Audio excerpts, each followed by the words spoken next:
The morning sun cast long shadows across Daniel Crawford's struggling farm when he first heard the engine sputtering on the dusty road beyond his property line.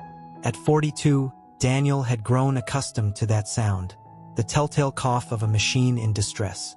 Years of keeping aging farm equipment alive with little more than duct tape and determination had made him fluent in mechanical misery. He looked up from the rusted engine of his old tractor, wiped his grease-slicked hands on faded jeans, and squinted toward the road.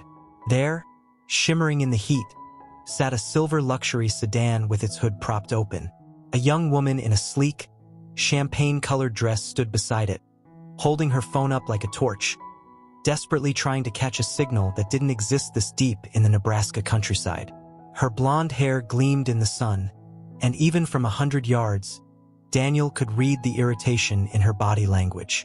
Everything about her screamed big city, from the designer sunglasses perched on her head to the heels far too delicate for gravel roads. She didn't belong here, not in the slightest. Daniel considered turning back to his work. He had enough on his plate. 3 months behind on the mortgage, crops wilting in a relentless drought, and his bank account clinging to single digits. But then came the voice of his late mother, warm and insistent in his mind. "You don't measure a man by what he owns, Danny. You measure him by what he gives when no one's looking." With a sigh, he grabbed his dented red toolbox and headed for the road. "Excuse me, miss," he called out. "Looks like you're in a bit of trouble." The woman turned, and Daniel caught a glimpse of her clear blue eyes, sharp but filled with worry beneath the polished exterior.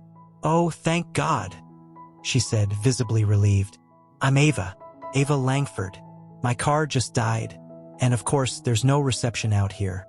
I don't suppose you know much about imported engines." Daniel chuckled, unable to help himself. "Well, I've kept a '73 tractor alive with little more than spit and string. Let's take a look." As he peered under the hood, Ava hovered nearby. She wasn't fiddling with her phone anymore, just watching him work. "You live around here?" she asked, genuinely curious.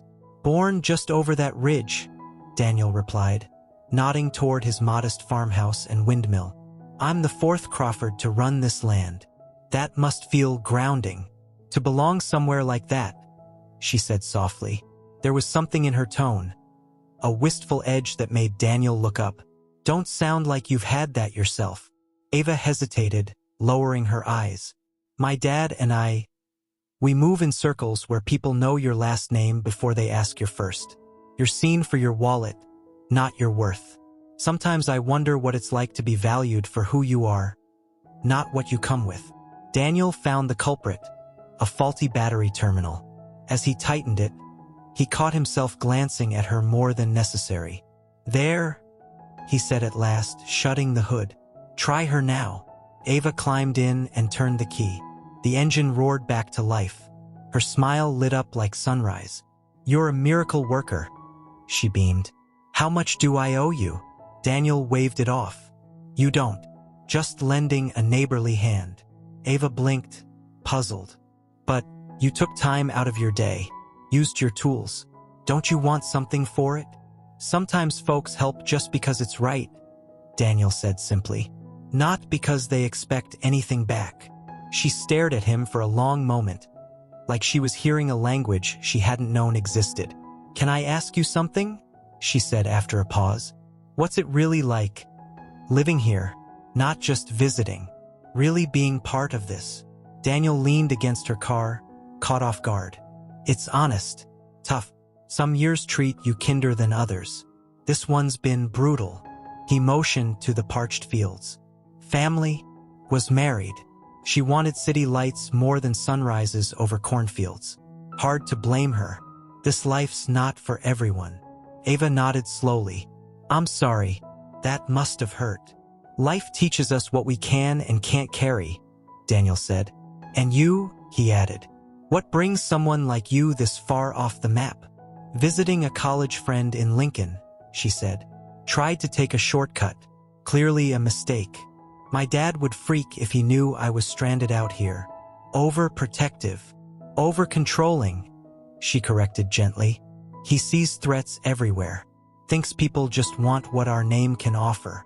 Makes it complicated. Hard to trust people. Daniel met her eyes and saw it. The quiet ache of someone exhausted from being seen as a symbol, not a soul. That sounds lonely. It is, she whispered. Over the next few weeks, to Daniel's surprise, Ava kept coming back. She'd rent a car and make the hour-long drive to his farm, always with some excuse. Asking questions about irrigation, bringing books on sustainability, even helping him mend fences. Her designer dresses gave way to jeans and sneakers. Every visit lasted a little longer. One evening, as they watched the sky flame orange over the fields, Daniel said, "You know, you've never told me what your dad does." Ava went quiet. So quiet he thought she might pretend not to hear. "He owns Langford Innovations," she finally admitted. "You probably haven't heard of it." Daniel nearly dropped his coffee. Langford Innovations was a titan in tech, known around the world. "Ava," he began. "Please don't treat me differently now," she said quickly. "You're the first person in years who hasn't looked at me like a business card. I'm just Ava to you, and I like that." Daniel looked at her, really looked, and saw the woman who'd been showing up every week, rolling up her sleeves, asking about his father's old windmill, peeling potatoes in his kitchen. "Your father's name doesn't change who you are, doesn't it? Not to me." 2 months later, Daniel stood in his kitchen staring at a foreclosure notice. Despite backbreaking effort and selling what little he had, the numbers hadn't worked. The farm, his great-grandfather's dream, was slipping through his fingers. That was when Ava walked in. "Daniel," her voice dropped. "What is it?" Wordlessly, he handed her the notice. She read it, her jaw tightening. "How much?" she asked. "No, Daniel. I won't take your money. I won't be someone else who sees you as a solution instead of a person. What if I'm offering it because of who I am, not where I come from?" she said quietly. "You've treated me like I matter, not my last name. Me. You've let me into your world. Let me contribute. That means more than you know." Daniel looked at her and saw the same vulnerability from that first morning on the road. "There's more," she said, stepping closer. "I don't want to just save your farm. I want to be part of it. Of all of it. If you'll let me." "Ava, you don't understand. This isn't a fantasy. It's sweat, doubt, failure.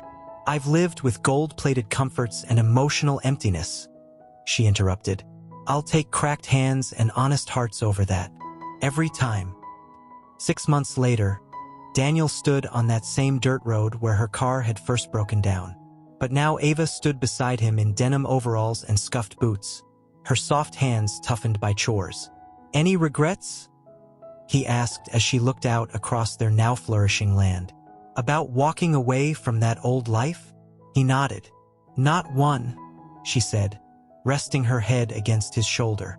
"Though falling for a man too stubborn to accept help is still a challenge."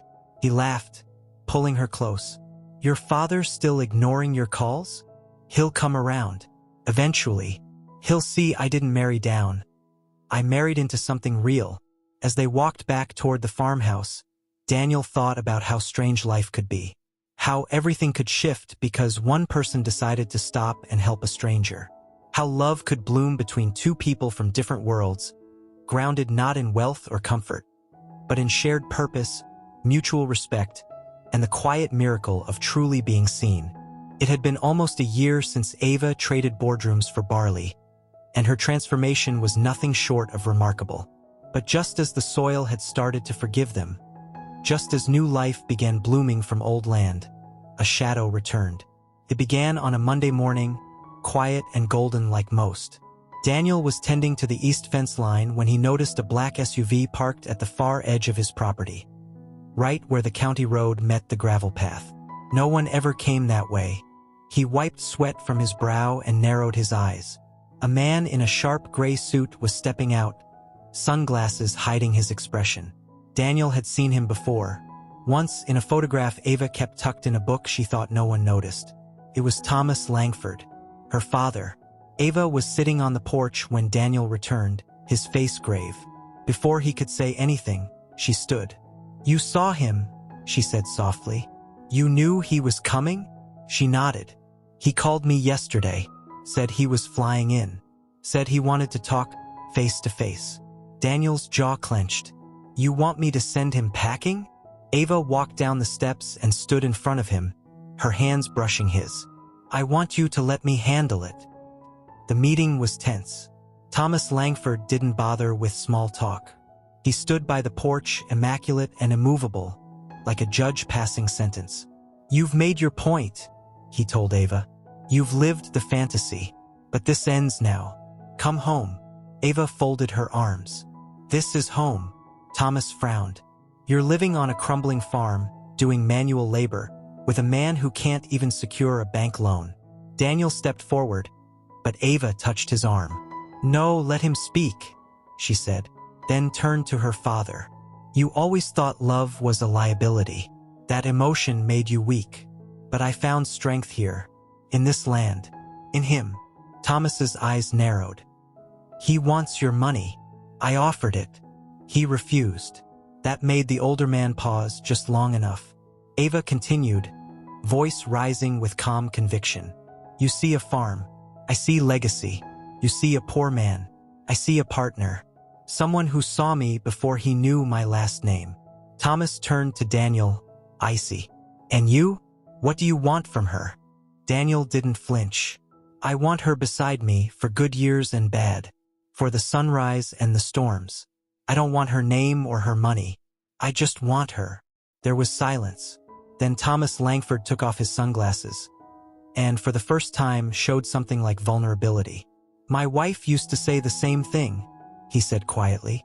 Before the boardrooms, before I forgot how to be a husband and just became a provider. He looked at Ava. I don't approve of this life, but I see what it's given you, and for what it's worth. I'm proud of you.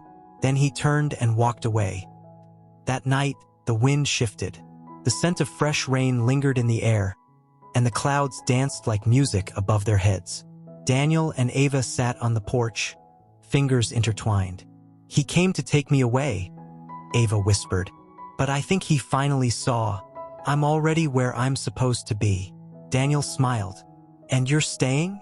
I'm not going anywhere, she said, leaning her head on his shoulder. Unless it's deeper into this life. With you. He reached into his pocket, hand trembling just slightly. A small, velvet box sat nestled in his palm.